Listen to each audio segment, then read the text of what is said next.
Demonyo ka! Pinaikot mo ako! Pinaniwala mo ako na mabuti kang tao! Demonyo ka! Mamatay ka na sana't masunog sa impyernong kinisasadlakan mo! Sigaw niya. Tumayo si Dominic at dinaklot niya ng madiin na mukha ni Colleen at halos magdikit na ang mukha nila dahil sa matinding galit na nararamdaman ni Dominic sa tinura nito. Huwag mo akong sagarin at baka mapaagang pagkikita niyo ni Satanas! Gigil na wika ni Dominic at pabalagbag niyang binitawan ang mukha ni Colleen at tinalikuran niya ito. Pagkasara ng pintuan ng silid ay tuluyan ng napahagulhol si Colleen. Hindi siya makapaniwala na ang lalaking nagnanais ng masama sa kanyang buhay ay walang iba kung hindi si Dominic. Matagal na niyang kilala si Dominic. Bata pa lamang siya ay nakakasama na niya ito. Nang tumuntong siya sa edad na 18 ay niligawan siya ng binata. Ilang beses niya itong binastad pero matyaga pa rin itong nanliligaw sa kanya. Ngayon ay nauunawaan na niya kung bakit ganoon na lamang kapursigido si Dominic na mapasagot siya noon dahil sila pala ang dahilan kung bakit siya nalayo sa kanyang mga magulang. Oh God, Felix! Nasaan ka na? Bulong ng kanyang isipan. Hindi rin mawala sa kanyang isipan ang kanyang mga kaibigan at si Sylvia. Napakagulhol siya nang muling bumalik sa kanyang alaala ang nakasubsob na si Olga sa damuhan. Hindi niya alam kung may buhay pa ito pero nakita niya ang duguan nitong katawan. Maging si Sylvia ay wala siyang kaalam-alam kung buhay pa ito. Tanging si Andrea lamang sa ngayon ang alam niyang buhay pa at ang ilang mga tauhan nila. Sana'y mahanap agad kayo nila, Daddy.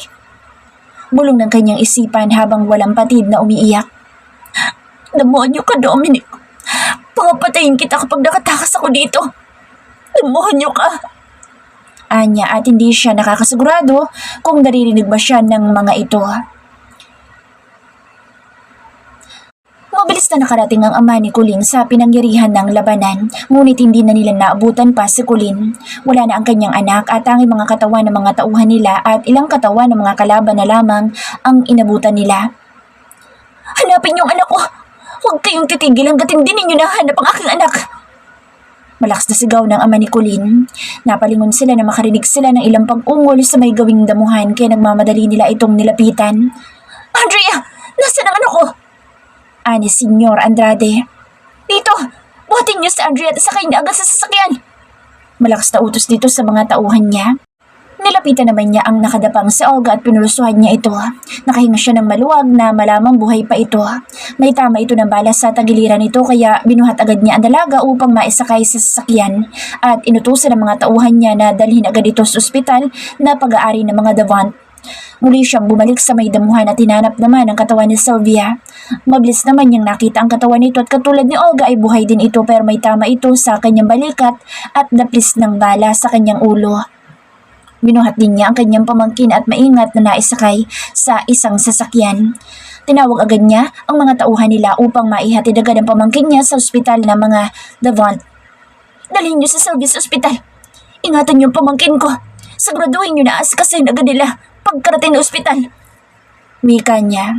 Si Rigor ay buhay pa din pero katulad nila ay wala din itong malay tao. Tila ba pinalo ito na isang matigas na bagay sa mukha nito dahil na rin sa putok ng kilay at nagdurugong ilong nito. Pinagtulungan nilang buhatin ng mga sugatan nilang mga tauhan at isinakay sa van na naghihintay sa kanila. Pinakilos naman niya ibang mga tauhan nila upang linisin ang lahat ng kalat at ebidensya sa pinangyarihan. Kinuha din niya ang kwintas ng kanyang anak na inihagis ni Dominic sa damuhan at idinikit niya ito sa kanyang dibdib. Anak, nasan ka? Nawa ay walang mangyaring masama sa'yo. Bulong ng kanyang ama. Napakayum ang kanyang kamao dahil sa matinding galit na nararamdaman niya. Hinalughog nila ang buong lugar ngunit wala talaga silang makitang Colleen sa paligid. Bilisan niyo dyan at sumunod agad kayo sa amin sa ospital. Anya at mabilis na siyang sumakay sa kanyang sasakyan.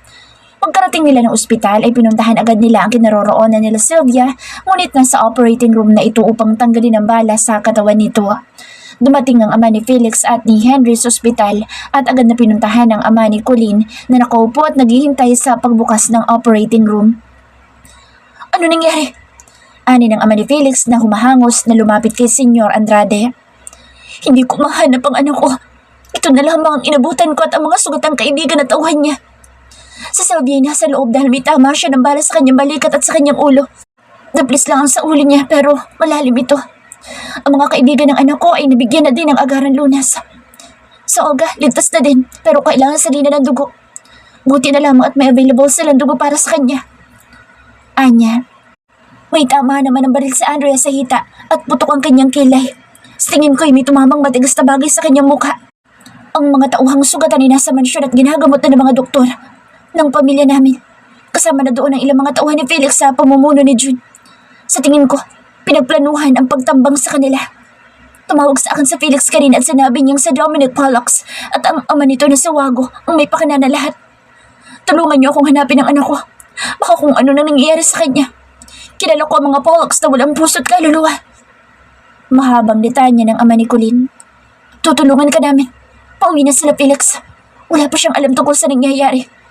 Halong-lalo na tungkol kay Princess Ellie. Sigurado ako magwawala sa galit iyon kapag nalaman niyang nawawala ang babaeng pakakasalan niya. Ani naman ang ama ni Felix. Wala akong kaalam-alam na si Wago lang palang kalaban namin. Mapapatay ko ang demonyo na iyon kapag may ginawang masama ang anak niya sa anak ko. Hindi na nakakibo ang mga ama ni Felix at Henry. Hindi nagtagal ay lumabas na rin ang doktor mula sa operating room at sinabing ligtas na sa kamatayan ang pasyente. You know the standard operating procedures for this hospital concerning patients. Nobody from this hospital should release any information unless authorized. If we need to make a statement, our lawyers and public affairs office will handle the inquiries. If any authorities arrive and start asking questions, you direct them to the public affairs office. You are not obligated to answer any questions without a lawyer. Felix further addressed the doctor. Everything that took place here tonight is confidential, so you have nothing to worry about, Senor Devant. All of your patients will be relocated to the fifth floor to keep them out of sight and to be looked after. We don't foresee any problem securing. The doctor added. They discussed how they would inform Felix of what had occurred after the doctor had left. Senor Devant is familiar with his son. Once his son discovers that the woman he intends to marry is in the hands of their adversary, he will undoubtedly lose his sanity. I will deal with my son. We must prepare because Felix will not stop until he has rescued Princess Ellie from the Polluxes. Felix's father remarked.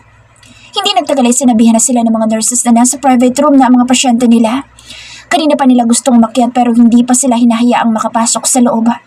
Gusto nilang malaman mula sa kanila kung ano talaga nangyari. Napagpasyahan din nila na ilagay na lang silang tatlo sa loob ng isang suite upang mas makausap nila na maayos sa mga ito sa oras na magising na sila. Pagpasok nila ng silid ay tulog pa ang mga ito. Naupo lamang sila sa sofa at matyagang hinintay ang pagising ng mga kaibigan at pinsan ni Colleen. Kinuha naman ng ama ni Colleen ang telepono nito at tinawagan ng mga tauhan niya na inatasan niya na magsimulang maghanap sa kanyang anak. Hanapin niyo ang anak ko kung ayaw niyo na ako mismong papatay sa inyo! Galit na sigaw ni Senyor Andrade. Huminahon ka. Hindi natin matutulungan ang anak mo kung dadaanin mo sa init ng ulo mo. Naunawaan ko ang nararamdaman mo pero kailangan mong huminahon. Walang nakakaalam kung saan dinala ng Dominic na si Ellie. Kailangan nating hintayin sa Felix dahil siya lamang makatutulong sa atin ngayon. Ani ng ama ni Felix. Bukas pa ng hapon ang dating nila, Felix. Maraming maaari mangyari sa loob ng 18 hours. Natatakot ako para sa aking anak. Kailangan na natin kumilos dahil nanganganib ang buhay niya sa kamay ng mga Pollux. Wika ng ama ni Colleen. Pero hindi rin natin alam kung nasaan sila. Wala namang CCTV ang lugar na iyon upang malaman natin kung saan patungo ang sasakyan na gamit nila. Ang lugar na iyon ay under construction pa, kaya batid kung ang lahat na nangyari ay planado ng mga Pollux. Wika naman ng ama ni Henry. Natigilan sila nang makarinig sila ng ungula. Halos sabay-sabay silang napalingon sa tatlong pasyente na nakahiga sa kanilang mga higaan. Mabilis naman lumapit si Senyor Andrade sa kanyang pamangkin na si Sylvia at tinawakan agad nito ang kamay ng dalaga. Thank God, you're awake! Ani ng ama ni Colleen, halos maiyak na nang idinilat na Sylvia ang kanyang mga mata. Nasaan sila, Ellie? Unang salitang lumabas sa bibig ni Sylvia. Napayoko ang ama ni Colleen at tuluyan na niyang hindi napigilan ang mapaiyak. Ang mahinang paghikbi nito ay tuluyan ng nauwi sa paghagulhol. Oh God! Ano nangyari sa kanila? Nag-aalalang ani Sylvia at nang tinangka niyang tumayo ay biglang nanakit ang kanyang ulo kaya't napahawak siya sa kanyang ulo na may bandana. Ano nangyari sa kanila? Nasaan sila, Andrea? Umiiyak na ani Sylvia. Napatingin naman ang ama ni Felix sa magkahilarang hospital bed kung saan ay tulog pa rin ang dalawang kaibigan ni Colleen. Napalingon naman si Sylvia sa tinitingnan ni Senior Devant at nang makita niya ang dalawang kaibigan ni Colleen na wala pa rin malay ay napahagulhol na siya. Si Ali! Nasaan si Ali? Nasaan si Rigor at ang mga tauhan? Natambangan kami sa ginagawang highway. Ang bilis ng mga pangyayari. Hindi lahat ng tauhan nakasunod sa amin kaya nagupo nila kami. Sunod-sunod na ani Sylvia habang walang patid itong umiiyak. Nawawala ang anak ko. Nawawala ang pinsan mo, Sylvia. Wika ni Senyor Andrade. Matinding pag-aalala ang mababasa sa mga mata ni Sylvia. Pakiramdam niya ay napabayaan niya si Colleen kaya nakuha ito ng mga kalaban. Ligtas na si Rigor. Tumawag ang mga tauhan namin kanina na ligtas na si Rigor. Ligtas na ang mga dinala sa mansyon ng mga Andrade. Ani naman ang ama ni Felix. Kung gayon ay kailangan ko nang hanapin si Ali. Anya at tinangka niyang muling tumayo ngunit pinigilan siya ng kanyang tiyuhin. Hindi mo pa kaya anak. Sariwa pa ang sugat mo. May tama ka din sa ulo at buti na lamang idaplis lang ito. Magpahinga ka na lang muna dito dahil nahanap na siya ng mga tauhan natin. Nakausap ko na rin ang mga tauhan na na-stuck sa traffic. Wala naman silang kasalanan kaya hiniyaan ko na silang magsimula maghanap sa pinsan mo. Wika ni Senyor Andrade. Isang malakas na sigaw naman ang gumulat sa kanila kaya napalingon sila sa pinanggalingan ng boses. Colleen! Malakas na sigaw ni Andrea at mabilis na napupo sa kanyang kinahigaan. Andrea, mabutit gising ka na. Nasaan si Ali? Ani ng ama ni Colleen. Inilibot ni Andrea ang paningin niya at doon lamang niya napagtanto na nasa ospital na pala siya. Bababasa na siya ng kama na makaramdam siya ng tirot sa kanyang hita kaya napatingin siya dito. Demonyo ka, Dominic! Papatayin kita kapag may nangyaring masama kay Colleen! Malakas na sigaw niya habang nakahawak siya sa kanyang hita. Sa kabila ng kanyang pag-iyak ay naikwento niya ang pangyayari kung bakit napasa kamay ni Dominic ang kanyang kaibigan. Sinabi din niya sa mga ito na kapalit ng buhay nila kaya sinuko ni Colleen ang kanyang sarili. Hanapin niyo siya. Sa tingin ko'y buntis si Colleen. Sigurado ako dahil ganoon na nangyari sa tita ko nung unang malaman nila na buntis siya. Ani Andrea na ikinagulat ng lahat. Kahit masakit ang ulo ni Sylvia dahil kumikirot ito ay nagawa pa rin niyang ibangon ang kalahati ng kanyang katawan at naupo sa kama nang nakasandal sa headboard ng kama. Buntis, Ellie? Magiging tatay ng anak ko? Gulat na ani Senior Devant. Sigurado po ako. Kaya ako nga pinalitan ng bedsheet ng higaan niya upang hindi na siya muling magduduwal dahil kumapit ang amoy ng pabango ko. Namumutla din po siya at sabi niya sa akin noong nasa bahay kami nila nanay, gusto niya ng maasam na sampalok. Buntis siya. Sinabi ko sa kanya yun. Sabi niya nagtataka din siya dahil hindi siya dinatna ng monthly period niya. Siya din ang nagsabi sa akin na hindi na siya nakakainom ng birth control pills. Sabi niya hindi siya sigurado pero ako ko. Sigurado na buntis siya. Tulungan po natin siya dahil delikadong buhay nila sa kamay ng demonyong Dominic na yun. Umiiyak na ani Andrea sa kanila. Halos manghina ang ama ni Colleen sa mga narinig nila mula kay Andrea kaya halos bumagsak ito sa sahig na mabuti na lamang ay naalalayan ng ama ni Felix.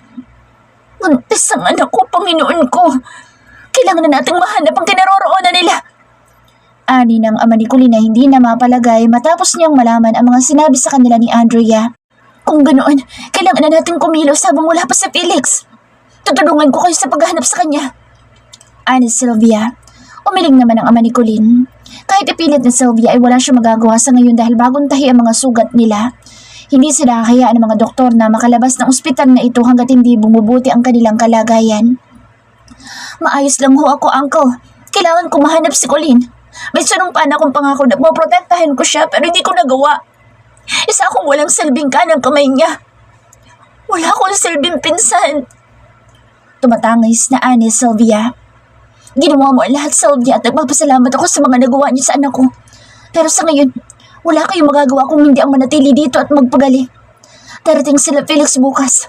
Baka hapon pa lamang inandirito na sila. Hayaan niyo na lang muna kami ang maghanap sa kanya. Ani ng ama ni Colleen. Alis na muna kami. Sa Olga ay wala pa ring malay. May tama siya ng balas tagliran niya pero ligtas na siya sa kapahamakan. May darating dito ng mga tauhan na magbabantay sa inyo at ang tiyahin niyo. Tatawagan ko na siya upang siya na muna bahala sa inyo. Kasama din niya mga tauhan natin na magbabantay sa inyo dahil kilala ko kayo. Masyadong matitigas ang ulo niyo at alam ko na susuwayin ninyo ang pinag-uutos ko. na manatili muna dito. Ani ng ama ni Colleen.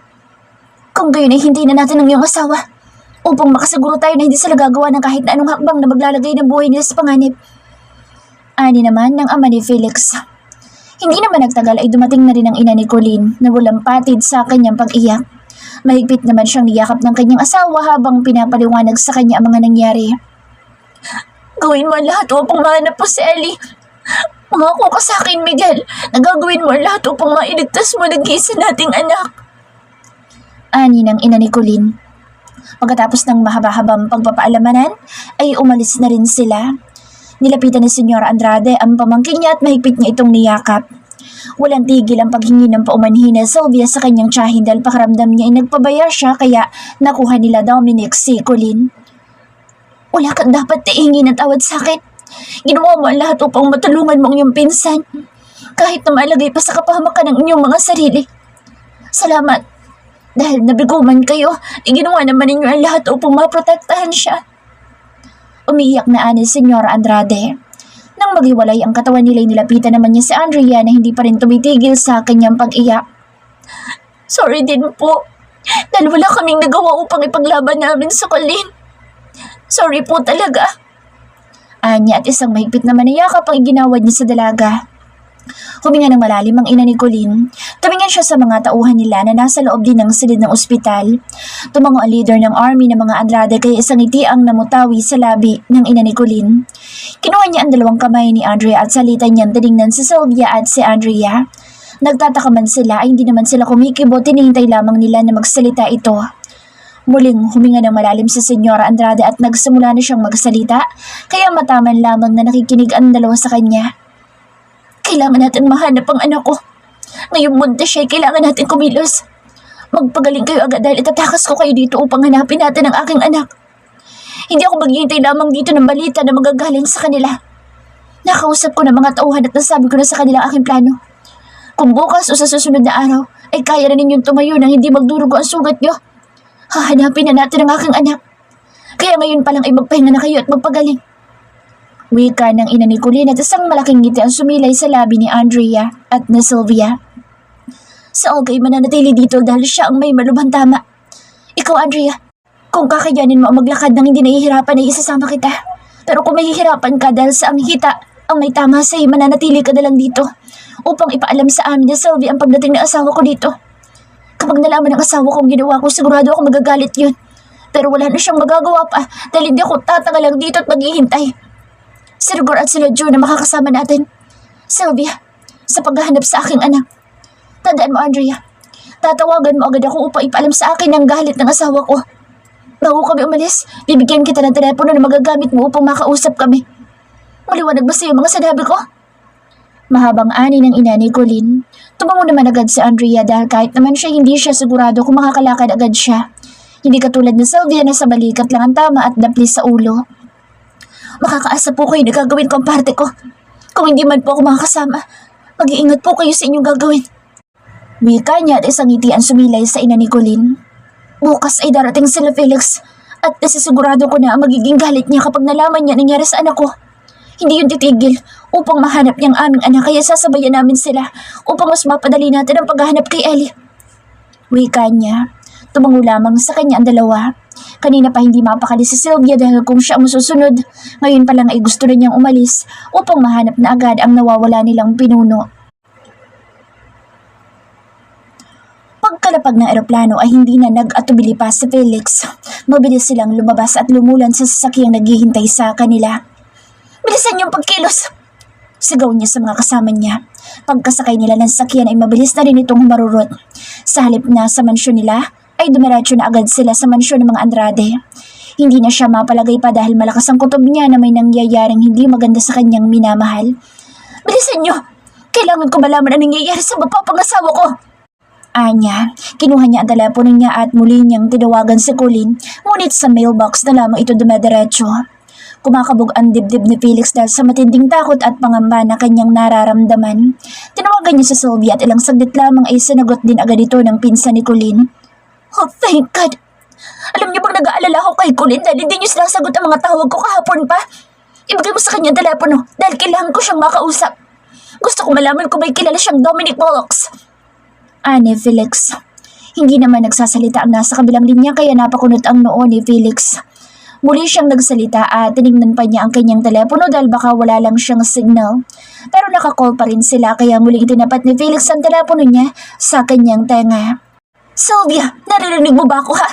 Si Felix ito at kababalik lang namin dito. Anya. Felix, may nangyari sa amin. Si Colleen. Hindi na natapos pa ni Sylvia ang sasabihin niya dahil biglang sumigaw si Felix nang marinig ang tenuran niya. Ano nangyari kay Colleen? Sylvia, ano nangyari sa asawa ko? Galit na galit niyang sigaw. Nasa ospital niya si Andrea at si Olga. Sa tingin ko'y gising na si Olga. May papaliwanag nila sa inyo ang mga nangyari. Hinahanap namin ngayon si Colleen kaya sa ospital ka na tumuloy upang makausap mo sila. Ana Sylvia. Langya, anong ibig mong sabihin na nawawala ang asawa ko ha? Anong ginagawa nila Andrea sa ospital? Muli niyang sigaw kaya iginilid ng tauhan niya ang sasakyan upang malaman niya kung saan sila pupunta. I'm sorry, Felix. Hawak ni Dominic, si Ellie. Anya at isang malakas na sigaw ang pinakawala ni Felix. Sa ospital namin, magmadali kayo! Sigaw niya. Tuluyan ang umagos ang luha ni Felix. Hindi ito ang unang iniyakan niya si Colleen. Ang ikalawang pagluha ni Felix ang sumusugat ngayon sa kanyang puso at pumapatay sa kanyang pagkatao. Ano nangyari? Ha, Felix? Nag-aalalang ani Henry sa pinsan niya. Oh God!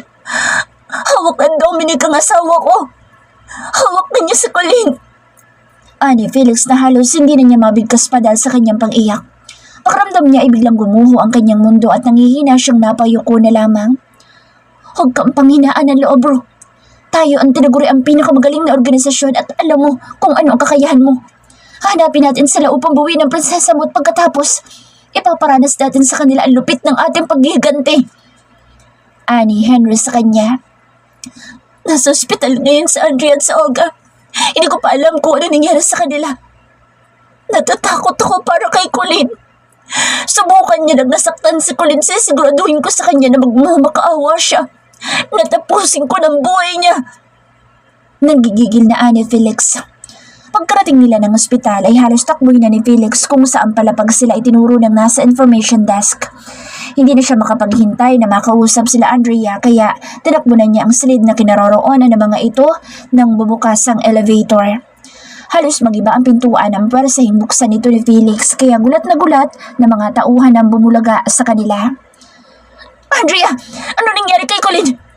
Tanong agad ni Felix na tinakbo niyang higaan ni Andrea. Tinignan ni Felix ang kalagayan ng dalawa kaya napasuntok siya sa dingding dahil sa matinding galit na nararamdaman niya. Huminahon ka, Felix! Sabi sa kanya ni Henry.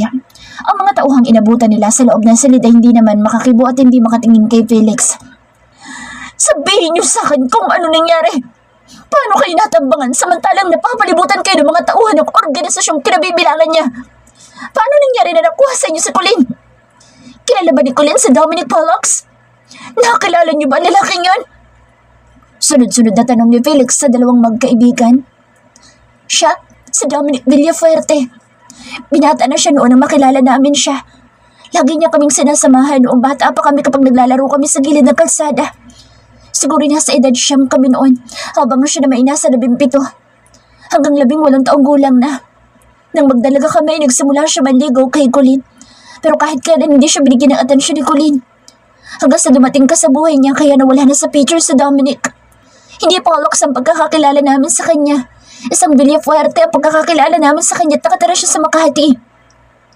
Hindi ko alam kung saan doon dahil hindi naman kami pumupunta sa kanya. Kahapon ay pauwi na kami galing ng mall. Traffic kaya nakakita sa rigor ng detour pero planted pala ni Dominic ang lahat. Kaya nahiwalay kami sa mga tauhan yun na nagbabantay sa amin. Sila Kuya Jun lang ang nakasama namin kaya natalo kami. Isinuko ni Colleen ang sarili niya dahil sa akin. Kasalanan ko lahat ng ito. Dapat ay hiniyaan na lang niya na patayin ako ni Dominic at tumakas na lang sana siya pero hindi niya ginawa. Isinuko niya sarili niya kapalit ang buhay namin. I'm sorry. Hindi ko gusto ang mga nangyari. Kahit ako sa sarili ko, sinisisi ko ang sarili ko dahil ako ang dahilan kung bakit siya nahuli. Ako ang dahilan kung bakit tinalo kami nila Dominic kaya nakuha siya ng demonyo na yun. Sinuntok ako sa mukha ni Dominic. Tinangka ako sabihin kay Colleen na tumakas na siya. Nagising na lang ako, nandito na ako sa ospital na may tama ng bala sa aking ngita. Mahabang paliwanag ni Andrea habang hindi ito tumitigil sa kanyang pag-iyak. Papatayin ko, demonyong yun! Papatayin ko, Dominic na yan! Malakas na sigaw ni Felix. Kinuha niya ang telepono niya at may tinawagan siya sa kanyang telepono. Code Artemis Red Alert! Hunt down! The Enigmatic Blue Skull Organization! Pagkarinig ng mga kaibigan niya, nang sinabi ni Felix sa kausap nito ay isa-isa na silang tumayo at kinuha ang telepono nila. Bawat kausapin nila ay binabanggit lang nila ang Code Artemis Red Alert Hunt Down. The Enigmatic Blue Skull Organization na ang ibig sabihin ay kailangan na ni Felix ang lahat ng nasasakupan niyang organisasyon upang simulang atakihin ang bawat nasasakupan ng organisasyon ni Dominic sa iba't ibang bansa. Uubusin nila ang mga tauhan at grupo ng organisasyong kinabibilangan ng The Enigmatic Blue Skull Organization ni Dominic. Kapag nahanap ko ang demonyong iyon, ipaparanas ko sa kanyang impyerno! Ani Felix habang nagtatagis ang kanyang mga bagang. May dapat ka pang malaman, Felix! Ani Andrea, nagpatigil sa kanila lahat kaya biglang tumahimik ang loob ng silid. May hindi ka pa ba sinasabi sa akin, ha, Andrea? Bilisan mo dahil kailangan na namin umalis. Anya sa kaibigan ni Colleen. Buntis sa Colleen. Anya na halos hindi na niya masabi pa dahil sa takot kay Felix. What? Buntis ang asawa ko? Magiging tatay na ako? Shit! Bilisan niyong kumilos at ililigtas natin ang mag-ina ko. Sigaw niya habang ang mga luha niya umaagos na sa kanyang mukha. Demonyo ka, Dominic. Kapag may nangyari sa mag-ina ko'y uubusin ko ang lahi mo. 10 na mga mahal mo sa buhay. Magpapakademonyo ako sa oras na may gawin kang masama sa asawa ko. Galit na ani Felix at tuluyan na silang umalis ng silid ng ospital. Habang binabaybay nila ang daan patungo sa Makati upang hanapin nila ang dinitirahan ni Dominic, ay hindi naman mawala ang pag-aalala niya kay Colleen. Lalo pat alam na niya na dinadala nito ang kauna-unahang anak nila. Hindi mahirap para sa kanilang hanapin si Dominic at batidin niya na kapag nahanap na nila ang dating tinitirahan ni Dominic ay siguradong wala na ang mga ito. Hindi siya titigil hanggat hindi niya nahahanap ang kinaroroonan ngayon ni Dominic at ng mga tauhan nito. Nagsisimula na ang mga tauhan ng The Black Boar, The Greyhound, The White Wolf at ang The Black Cobra upang tugisin ang mga tauhan ng The Enigmatic Blue Skull Organization sa bawat bansa na nasasakupan ng mga ito. Uubusin natin sila hanggang sa Dominic na lang at ang kanyang mga magulang at kapatid ang matira. Ipaparanas natin sa kanila ang lupit nating lahat. Tingnan lang natin kung ano magagawa ng mga nasasakupan nila organisasyon ngayon. Sigurado akong bahag na ang mga buntot nila ngayon dahil batid kong sa mga oras na ito ay alam na nila ang pagsasanib puwersa natin lahat. Galit na ani naman ni Henry. Calvin, siguraduhin mong mahahanap mo lahat ng mga property ng mga Pollocks dito sa Pilipinas. Ani Felix habang si Calvin naman ay nakaupo sa likurang bahagi at kanina pa nagtitipa sa laptop na nasa kandungan niya. The Green Tower Condominium na pag-aari ng isang Chinese na si Mr. Wang. Makakapasok tayo dahil business associate siya ng aking ama. Sa Salcedo naninirahan si Dominic Pollocks, 14th floor, DJ Peru, Dominic J. Pollocks, DJP initials. Ani Calex kaya mabilis na tinungo nila ang lugar. Hindi nga sila nabigo dahil isang salita lamang ni Calvin ay pinapasok agad sila sa unit ni Dominic. Katulad ng inaasahan nila ay walang katao-tao sa loob pero nagulat sila nang biglang tumunog ang cellphone na nakapatong sa ibabaw ng table. Nagkatinginan sila dahil isa itong video call. Agad na kinuha ni Felix ang telepono at sinagot ito pero laking gulat niya nang ang bumulaga sa kanya ay ang dugo ang labi ng kanyang minamahal na si Colleen. Dominic! Papatayin kitang demonyo ka! Sigaw ni Felix habang nagwawala ito at pinipigilan ng mga kaibigan niya. Felix, huwag kang magpakita ng kahinaan sa demonyo na yan. Ani sa kanya ni Henry. So, tama nga ako nang hinala noon pa na ikaw nga ang tinaguro ang King Venom ng The Venom Organization. Akala yata ng prinsesa mo ay tanga ko para paniwalaan ang mga sinasabi niya na hindi pa niya nakikita o nakikilala ang tinaguro ang King Venom. Ani Dominic na tumayo sa likod ni Colleen. Nakaupo si Colleen sa isang upuan habang nakatali ang mga kamay at paa nito. May tumatagas ding dugo sa bibig niya na tila ba nakaranas ng isang hagupit ng palad ni Dominic sa magandang mukha ni Colleen. Hinablot ni Dominic ang buhok ni Colleen at itinangalan niya ito paharap sa camera, kaya mas lalong nagwawala sa galit si Felix. Bitiwan mo si Colleen, demonyo ka! Harapin mo ako at ipalalasag ko sa iyong impyerno! Galit na ani Felix sa kanya. Tumawa lamang ng pagak si Dominic at piniga ang magkabilang pisngi ni Colleen gamit ang isa niyang kamay. Pasensya ka na, masyadong palaban ang mahal mo kaya nakatikim tuloy siya na mag-asawang sampal sa akin. Nakangising ani Dominic sa harapan ng kamera. Halos madurog ang puso ni Felix habang pinagmamasdan ang kaawa-awang lagay ng kanyang minamahal.